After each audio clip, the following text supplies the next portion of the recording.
This one. This one. Yeah. It's here, it's stuck here. Oh, the end one is Just extend the cord. The cord is. give us the head. Oh, what is the head? It's coming back.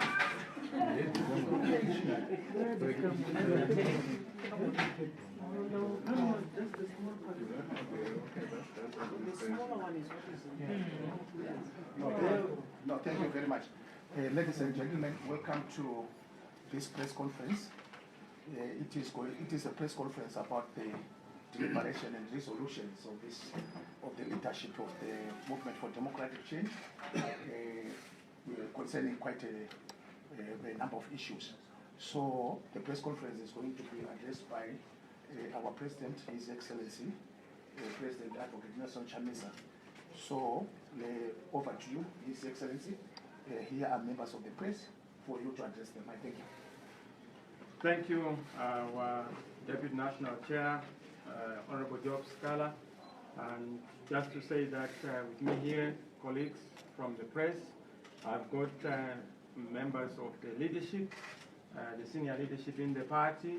As you can see, the Vice President, the Chair, the Deputy, the Treasurer General, the Secretary General, and all other senior officials in the party. We have just finished our day's meeting. We were deliberating, as is regular with our tradition. Every Tuesday we meet to reflect on developments in the country as a leadership, to look at the circumstances, examine a narrative trajectory to shape our country. Today was our regular day of meeting, but we took this opportunity to reflect on important events in the country. As you may know, and you may recall, the MDC was due to hold its important 20th anniversary on Saturday, the 14th of September 2019 at Faro Stadium here in Harare. This was a national event to commemorate and celebrate 2 decades of existence, and our theme celebrating courage, growth, and the people's victory.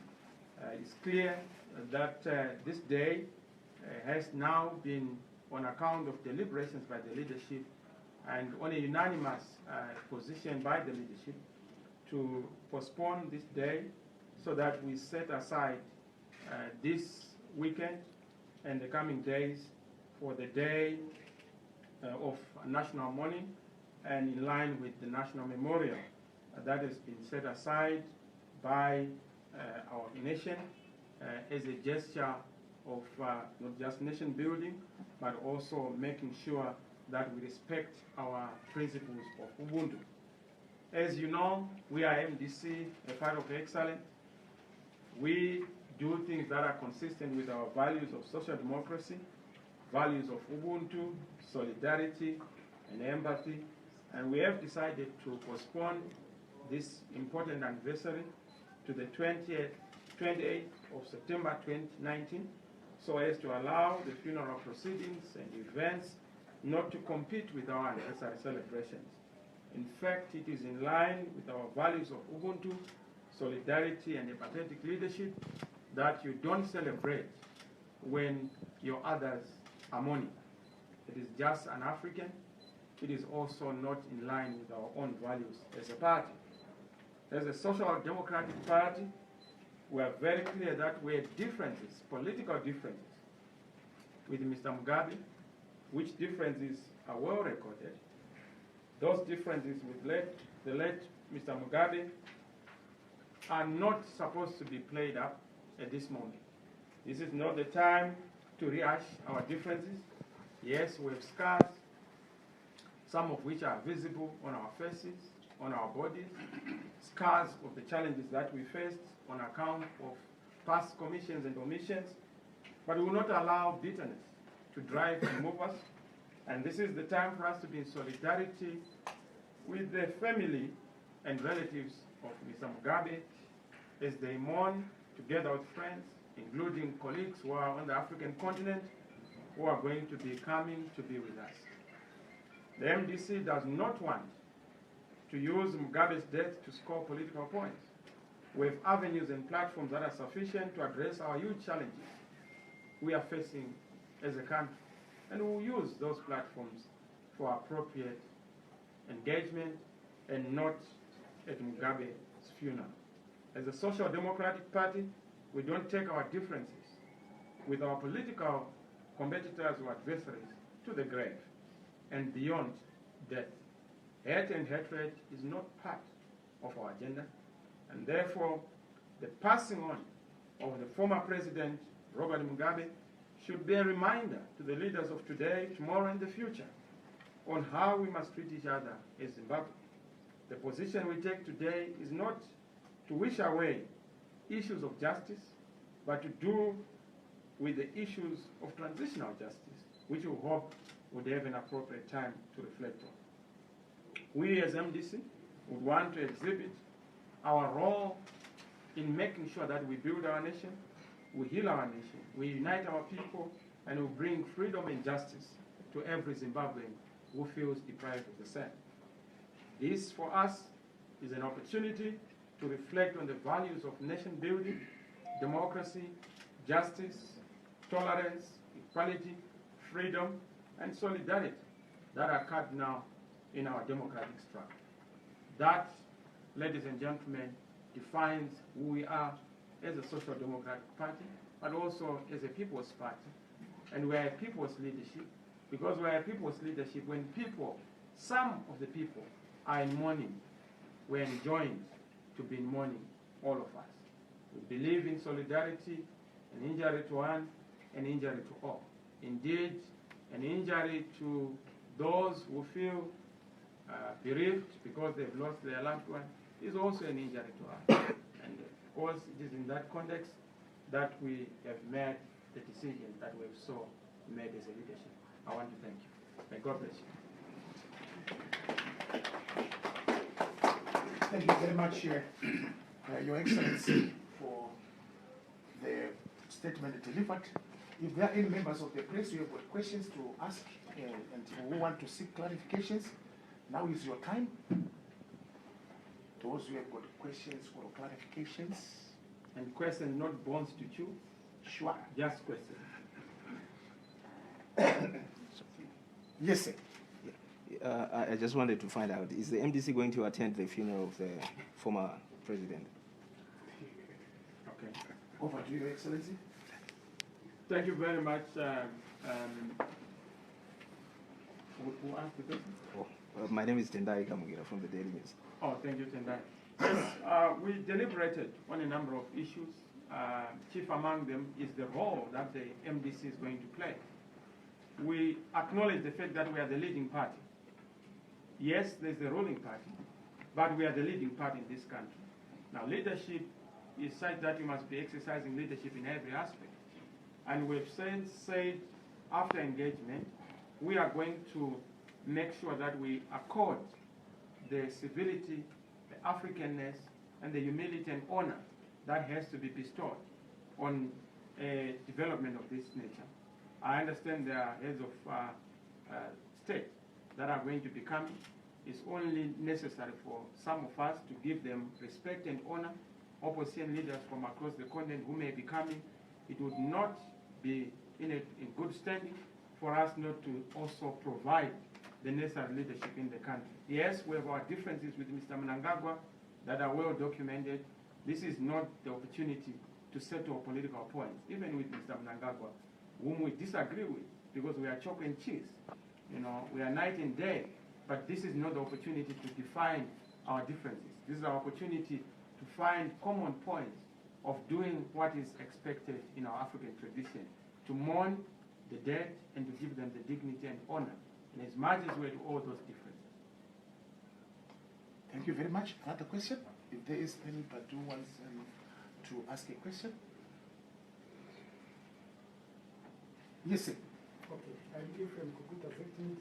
I just want to ask if ZANU-PF blocks you, as it did at Oliver Mtuku's funeral, how will you feel?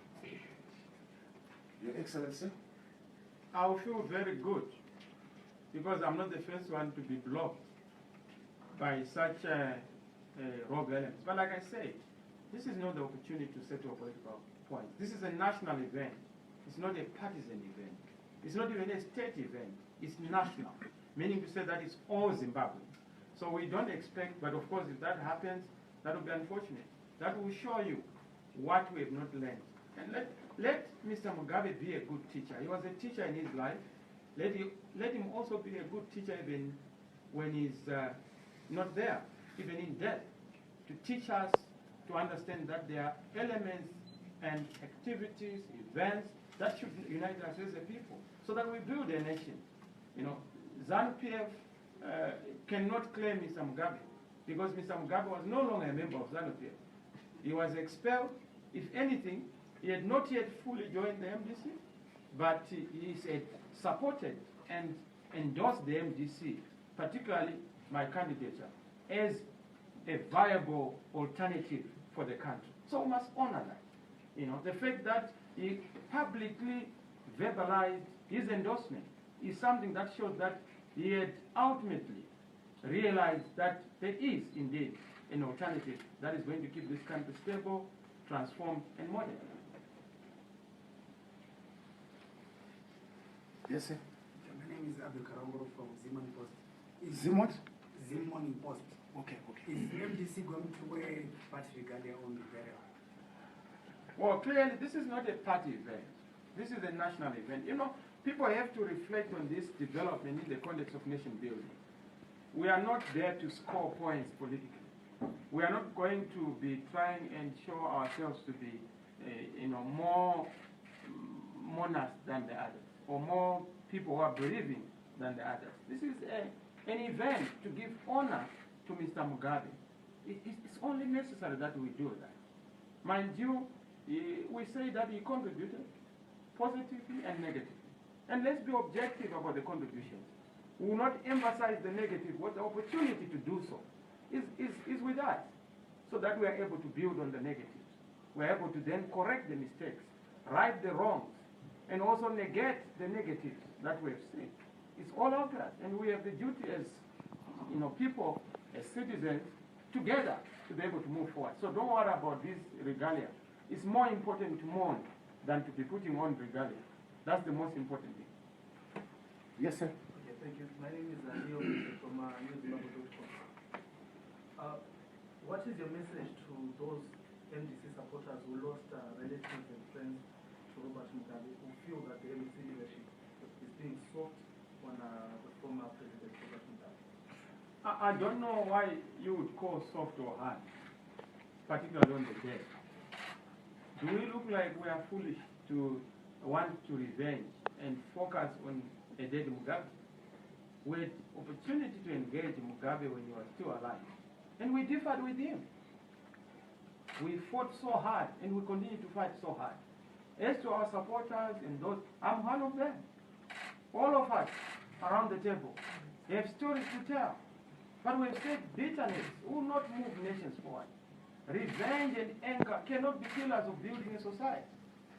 We want to be better, and we can't continue to be bitter. Yes, we want justice in the circumstances of those who have died. But unfortunately, there's nothing that we can do to change the situation other than to learn from our mistakes so that we don't have a recurrence of those mistakes that have been made and of those transgressions that have been caused upon the people of Zimbabwe. It requires leadership. But of course, yes, we are in solidarity with everyone, ourselves and those who have suffered at the hands of the past. But because we have suffered, we can't then continue to also drink from that cup of bitterness. Because the cup of bitterness will get the entire nation drunk and will not move together and forward as a country. Yes, sir. Austin Komu from newsmapper.com. It's more likely a follow-up from what he asked. Mugabe has gone and has left a very ugly past, and some of the issues that he has been raising in political gathering and political platforms, like Kukura Hunde, they have always tried to persuade him to apologize first. Now, who is going to take responsibility, in your view, for that ugly past? Now he has gone and nothing has been settled. Yes, Mugabe is gone, but Zimbabwe is not gone. We have Zimbabwe, we are Zimbabweans. We need to be able to build our country together. Go to the past and say, how do we correct the injustices of the past? we can't just gloss over issues. We need to have a frank discourse. We need to have truth and justice. We need to have proper reconciliation on the basis of the truth. But that requires all of us together to put the truth on the table and to say, how do we heal our past wounds? How do we make sure that future wounds are not going to be incurred on account of omissions or commissions by any of the leaders? That's why I said there are lessons to be learned. And that's why I've said Mr. Mugabe is a teacher, both in life and in death.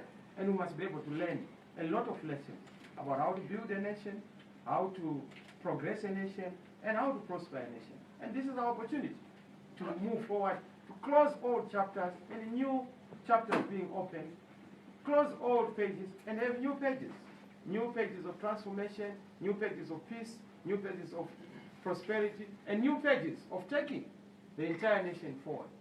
Yes, there are those who say you were supposed to be very hard. But why should you be hard on a man who is not there? Yes, sir. Okay. On your opinion, do you think Mr. Mugabe should be buried at the National Heroes Acre or at his home regime? Well, my opinion doesn't matter. It's a family decision, and I'm sure where he's buried is their own decision. But clearly, we respect their family because we are Africans. Ultimately, the family takes precedence. Of course, in our dispensation, there are a lot of things that we'll have to look at in a new Zimbabwe.